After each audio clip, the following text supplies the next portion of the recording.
Bonjour chers co-créateurs, co-créatrices, c'est Lilou, une vidéo parce que je viens de rentrer de vacances et j'avais envie de partager quelques pensées avec vous. Voilà ce qui s'est passé entre les vacances, peut-être que vous avez vécu des trucs similaires.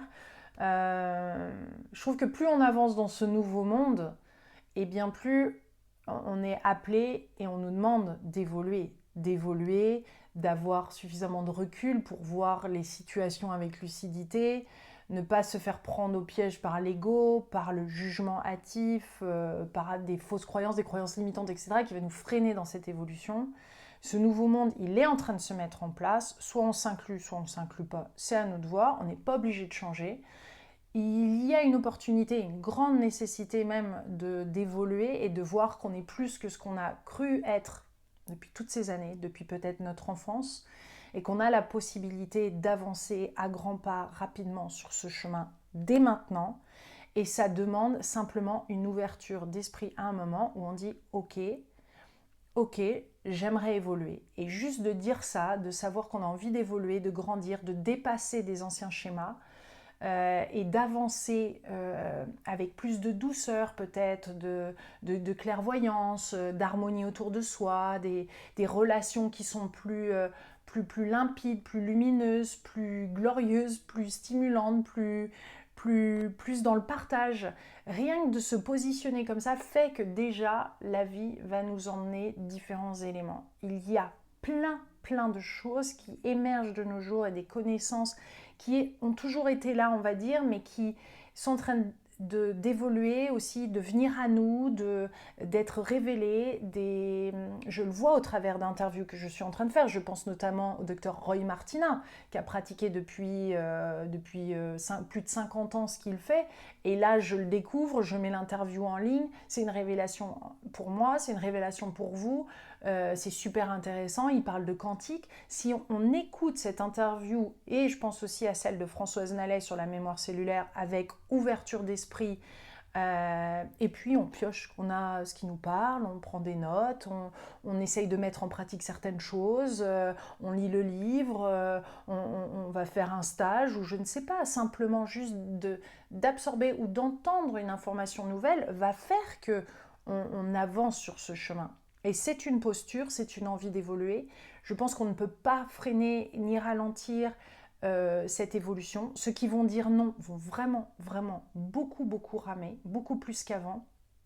Il va y avoir encore plus une distinction entre ceux qui évoluent et décident d'évoluer et, avancent avec sérénité, ouverture de cœur, de plus en plus de compassion, etc. Ça ne veut pas dire que ce sont des personnes qui vont le faire à la perfection, parce qu'on n'est pas dans le nouveau monde dans ce truc de perfection, mais qui vont le faire avec élan, avec envie de bien faire, et qui savent aussi dire honnêtement, bah là je me suis plantée, là j'ai pas réussi, désolé pour mon comportement, pardon si je t'ai heurté, enfin qui vont savoir aussi avec humilité, avec leur environnement, leur communauté, leur famille, leurs amis, dire sincèrement, bah là j'ai pas réussi ou je me suis mal comportée. Parce qu'on le voit dans les groupes, même quand on est en vacances ou avec des amis ou la famille ou autre, ou même en couple, quand on veut tirer l'énergie vers le bas, on le fait. On fait la moue, on boude comme un petit enfant ou comme un adolescent. On a des réactions qui sont disproportionnées. Dès qu'on a des réactions disproportionnées, c'est qu'on est dans un traumatisme, un événement qui nous a fait peur, auquel on n'a pas su réagir, ou on a surréagi autre. C'est ça qui revient dans le moment présent. Et là, on réagit à un truc. Et on peut le voir quand il y a quelque chose à travailler. C'est un comportement qui est juste disproportionné par rapport à ce qui se passe. Et là, on plombe l'ambiance pour tout le monde, etc. Des fois, pour certains, c'est pendant des jours et des semaines. La rancune, on culpabilise l'autre, etc. Les autres, ils essayent de faire que ça shift, la personne ne le fait pas. C'est manipulateur. Ça, c'est manipulateur. Il faut être conscient de ça. Et qu'est-ce qu'on en fait pour être de plus en plus rapidement shifter cette énergie-là? Et il y a moyen de shifter les énergies avec plein de techniques. Et c'est pour ça que c'est important, des lectures qui sont inspirantes, des interviews comme je diffuse sur ma chaîne, des choses que je partage aussi avec vous sur les réseaux, que ce soit sur Instagram très régulièrement, sur mon quotidien, ce que j'utilise. Moi, ce que j'ai sélectionné à la librairie Lilou, c'est des choses que j'utilise, que je valorise, qui me font du bien. Pareil pour les mantras sacrés qui sortent fin septembre. c'est ça aussi. C'est un outil qui a été créé, que j'ai fait en collaboration avec Davina, avec un moine tibétain qui vous lit 108 fois des mantras qui sont sacrés, qui sont utilisés normalement par des moines tibétains dans des monastères et qui sont maintenant déployés et qui sont partagés avec nous en Occident. Certains n'ont jamais été, sur ces 50 mantras, certains n'ont jamais été encore divulgués. Certains sont sur l'abondance, la créativité, la mémoire, le bien-être, un projet qui est important. Que vous avez envie de mettre les meilleures intentions vers ce projet, voyez, et moi là en ce moment je me laisse infuser par ça, parce qu'il sort que fin septembre 2023, donc je les utilise en ce moment, je suis sur la fin de mon défi des 100 jours, ça aussi ça fonctionne très bien, fin de défi des 100 jours, je suis au jour 91 aujourd'hui où je fais cette vidéo, et j'utilise ces mantras sacrés, et j'utilise l'Aquaflorida, je reviens de vacances, je nettoie les énergies de la maison dans laquelle voilà, on habite, qui a été utilisée entre-temps et qu'on a prêté à des amis parce que nous-mêmes, on nous avait prêté une autre maison ailleurs dans laquelle on a été guidés. Et en effet, c'était vraiment génial et avec qui on a pu partager plein de choses avec des amis. C'est juste fantastique. Il y a une espèce de... Je trouve que sur ce chemin d'évolution et quand on est dans ce nouveau monde, on est guidé, on est au bon endroit. Il faut aussi avoir cette foi et cette recul de se dire je suis au bon endroit au bon moment. Surtout quand on dit de vrais oui et que ces oui sont sincères. On se retrouve avec des personnes, avec des choses et des informations qui nous sont pertinentes à ce moment-là et surtout des moments où on va être pleinement présent parce qu'on a vraiment décidé d'être là. Et j'ai envie de dire, ça sert à quoi de vivre une vie qui ne vous correspond plus, avec une personne avec qui vous n'avez plus rien du tout en commun. Vous avez beau essayer de parler à cette personne, de faire tous les efforts du monde, il n'y a rien à faire, ça plombe. Voir cette personne vous a manipulé depuis des années, je veux dire, même si vous avez tout à recommencer à zéro, pourquoi rester avec cette personne? Et si cette personne, vous êtes la personne qu'on quitte, ben j'ai envie de dire tant mieux parce que cette relation n'était pas bonne pour vous non plus et la vie vous appelle à vivre encore quelque chose de plus grand. Je veux dire, c'est ça aussi, c'est se libérer d'une relation, c'est aussi créer d'autres relations. Bien sûr qu'il faut aller au-delà des difficultés, essayer, mais quand ça fait des années qu'on fait les efforts et que c'est toujours les mêmes qui font des efforts, je suis désolée, mais vous aussi, vous avez besoin d'être porté. Et vous méritez aussi quelqu'un qui vous porte et avec qui vous pouvez co-créer et quelqu'un qui est surtout pas dans la victimisation, mais qui est 100% responsable de sa vie, avec qui vous allez pouvoir échanger, parler authentiquement. Parce que c'est ça aussi, certains se disent sur le chemin de l'évolution, mais en fait, à part quelques trucs qu'ils font comme ça de temps en temps, ils n'appliquent pas ces choses-là. Ça demande un développement personnel et spirituel, c'est les deux. C'est pas juste faire de la spiritualité, c'est pas juste faire du développement personnel, parce qu'à un moment, le développement personnel amène à œuvrer, à aussi œuvrer de manière plus grande et surtout où on se laisse traverser et on se sent en harmonie avec vraiment une énergie qui est plus grande que nous, qui est presque divine et qui est divine pour certains. Et pour ceux qui sont dans la spiritualité, c'est important aussi d'avoir un pied dans et faire du développement personnel pour se remettre en question, prendre du recul. C'est pas tout dans le lâcher prise. Il y a aussi des mécanismes, des traumatismes, des choses qui ont besoin d'être libérées. Alors on va pouvoir le faire au travers de mantras sacrés, d'Aquaflorida, de trucs énergétiques. Mais à un moment, il y a besoin d'un mécanisme. Le cerveau a besoin de nouvelles informations. Il y a besoin de déprogrammer, de libérer des anciens schémas, etc.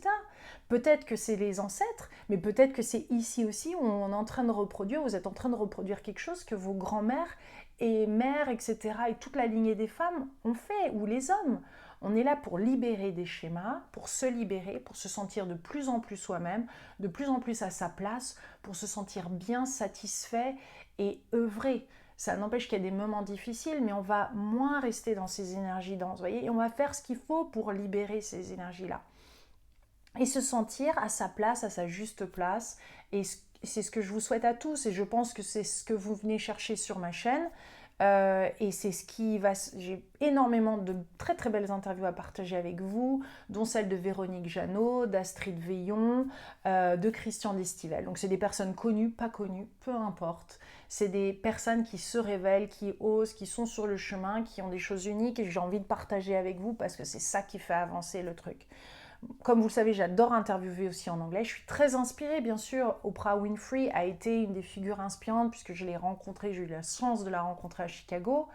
Voilà, un de mes grands rêves, c'est de créer le Oprah Winfrey Show en France, d'avoir cette émission-là à la télévision française, parce que je pense qu'il est l'heure, qu'il est temps, et qu'il faut quelqu'un de franco-américain comme moi pour le réaliser et le mettre en place.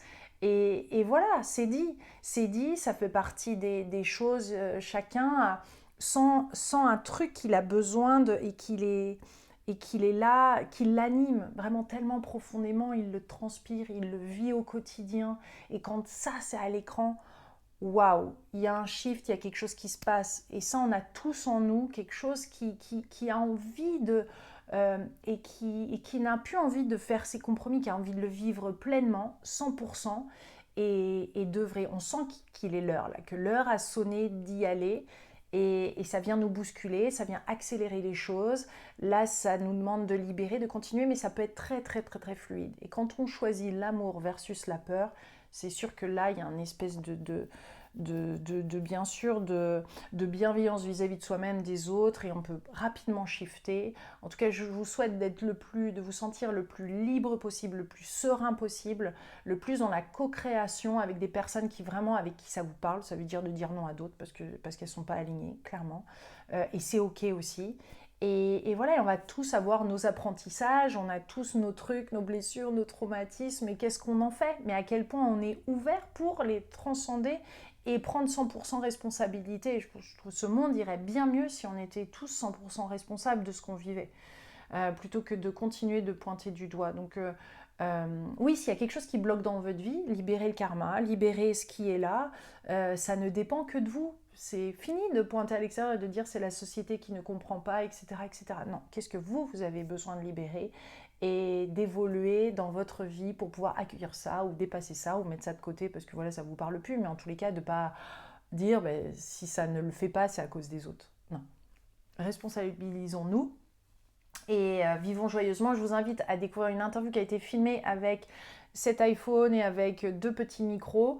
La qualité du son n'est pas aussi bonne que bien sûr celle que je fais, on va dire, sur plateau, dans ce merveilleux lieu qu'on me prête et d'où je peux faire ces interviews à 3 caméras. Mais c'est mérite d'être une belle conversation de cœur à cœur avec un homme incroyable qui s'appelle Rachid Jafari, qui a créé Terre d'éveil, qui est un centre holistique à Marrakech, qui est juste une perle, une magnifique personne que tout le monde m'a recommandé d'interviewer là-bas. J'ai été très touchée au mois de mai quand j'ai fait ces interviews au Maroc. J'y retournerai cet hiver. Si vous avez d'autres suggestions, n'hésitez pas. Comme d'habitude, sur le site de la télé Lilou, vous pouvez proposer vos suggestions d'interviews. Je les regarde, je les contemple et je contacte ces personnes quand je suis à la recherche de ce style d'interview. Ce qui me branche le plus, c'est l'éveil, la conscience, tout ce qui est sur la spiritualité, etc. Et je suis de plus en plus précise et claire sur ce que je souhaite, d'où je sais que le moment est venu pour moi de faire encore d'autres choses et d'aller justement vers ces rêves et ces co-créations. Je voulais vous embrasser très très fort et vous souhaiter une délicieuse rentrée. Bon courage pour ceux qui reviennent et vous avez toutes ces techniques que j'ai partagées tout à l'heure avec vous et que je continuerai de partager plus spontanément sur Instagram. Et sur YouTube, je mettrai plus les interviews et d'habitude ces vidéoblogs, aussi ces vidéoblogs. Donc je vous embrasse très fort et je vous dis à bientôt. Gros gros gros bisous chers co-créateurs et à très vite.